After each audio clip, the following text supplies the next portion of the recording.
Okay, now let's briefly recall what were the properties of some of the rays.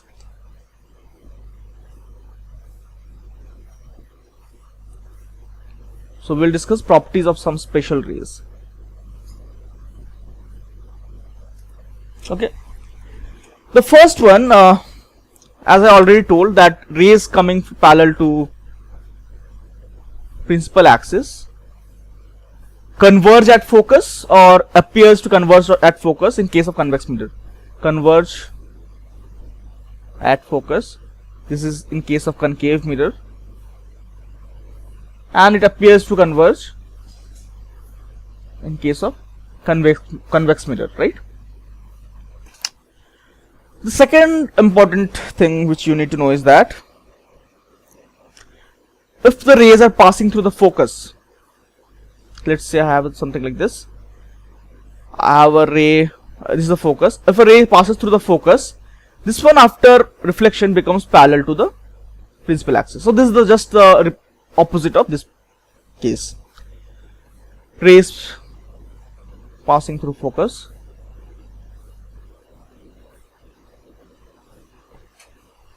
after reflection becomes parallel.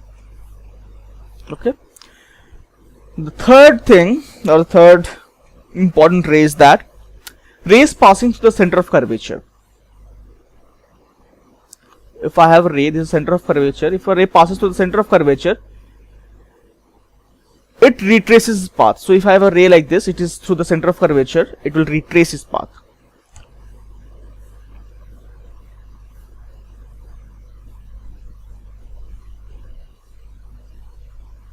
Okay, and the other thing is that if I have a ray, fourth point now I'm talking about, if I have a ray which strikes the pole, then the reflected ray is such that it is symmetrical about the principal axis. This is the principal axis.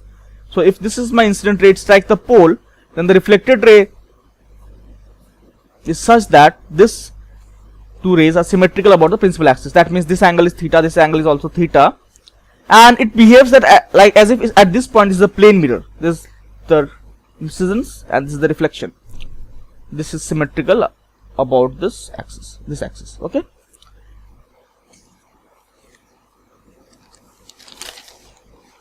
Okay, now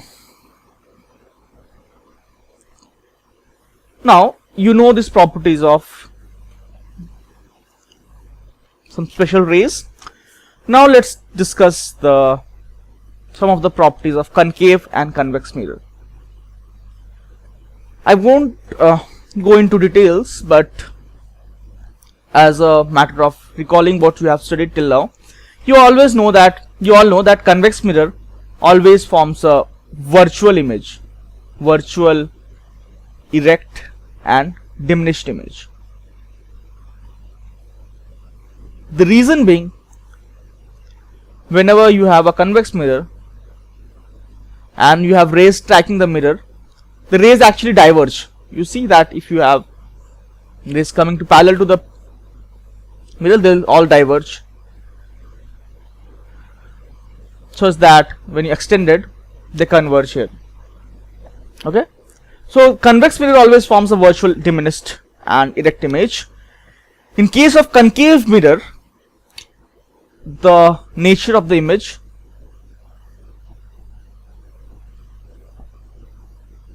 depends on the position at which the object is placed. So let's discuss that. Okay, this is my concave mirror, this is my focus, this is my center of curvature, right? Okay, now if I have rays coming from infinity, you all know that it will get converged at focus. Okay, now if I am moving the object towards the mirror, now let's say I was at focus, now I move the object here in between, beyond center of curvature. Okay, now in this case, where will the image be formed? So retrace this path, so the image will formed here, it will be inverted image. So in this case you see that the image is inverted, it's real, and it's smaller than the object. Now if I move at the center of curvature, this remains like this, and the ray passing through center of curvature, you retrace its path. Okay, so if the object is at the center of curvature, my image will be formed at the same position like this. Okay, so basically you see that when I was at focus, the image was very small. I'm moving close to the focus, the size of the image goes bigger. When it's placed at the center of curvature, it's exactly the same size as the object. Now if I move the object closer between C and F, the image moves further here, further away from the object, and the size of the image now is bigger than the size of the object. When I move at the focus, the image is formed at infinity. When I move closer to the focus, we have a virtual image form. Okay, so if given a question and you are not given what is the mirror, it's a concave or convex mirror. If it says that it forms a real image, you should be sure that it's a concave mirror. If it says that the image is virtual, let's say you have been given a spherical mirror and they have said that it's a virtual enlarged image, then what is the mirror? Is it a concave mirror or it's a convex mirror? Now you see that here convex mirror forms a virtual image, true, but the image formed by convex mirror is always diminished, it's very small. That's why if you are given this case, you should be very sure that it's a concave mirror. Only when it's given that it's a virtual and diminished, then you can be sure that it's not a concave mirror, it's a convex mirror. Because see, the term enlarged and virtual can only be associated with concave mirror. Term virtual and diminished can only be associated with convex mirror. Okay. Okay. So enough of basic topics. Now let's move on to a problem. Let's say I have given you a axis A, B.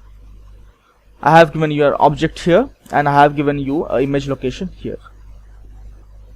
My question is, what is the nature of the mirror I am talking about?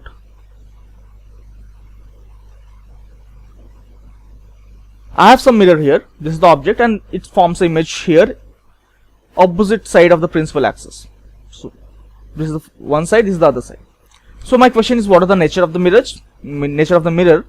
Second question is, by construction can you find the location of the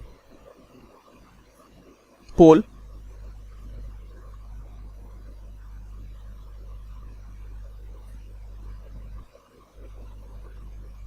Focus, center of curvature. So this is a very basic question which tests your knowledge about spherical mirrors. If you have understood that properly, you'll be able to solve this question. Okay, now let's see what's the solution.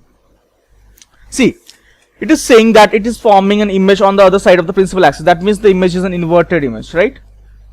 And you know that convex mirror never forms an inverted image. It will always form a virtual, erect and diminished image.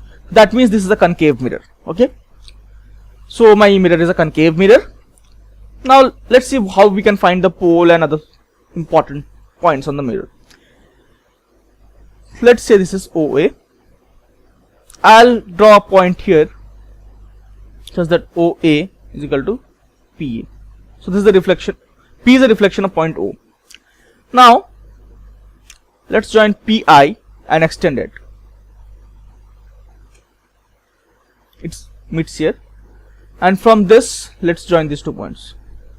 So what you see, this line P, let's say this is PX is symmetrical about the principal axis to this line OX. That means what? This is the pole of the mirror, because a ray striking the pole will reflect such that it is symmetrical about the principal axis. So this is my pole of the mirror. Okay, now let's draw a straight line. Now assuming that the aperture is very small, now let me draw a line which is parallel to the principal axis.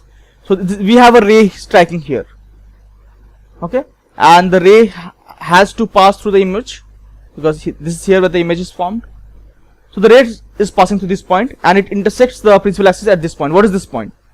This is the focus. Why? Because rays coming parallel to the principal axis converge at the focus. So this is the focus. Now if I have to draw my center of curvature, I'll see what is this length is, and then I'll take this length this side also, and this is my center of curvature. So I'm able to find my center of curvature, I'm able to find my focus and pole. So this is how I can find all the points of a mirror given only the image and the object. Okay. Okay. Now, you already know what the mirror formula is. The mirror formula states that 1 by u plus 1 by v is 1 by f, and the focal length is given by r by 2. So these are the two important formulas you already might have studied in class 10.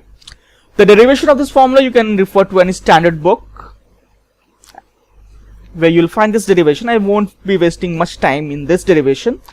We'll be moving ahead. And what is the magnification? How do we define magnification? Magnification is basically defined. It's the amount by which the image gets magnified. So it's basically mod of v by mod of u. So this is the magnification. And we already have discussed if we talk about the nature of the image nature can be real or virtual. It can be enlarged or diminished, and it can be upright or inverted.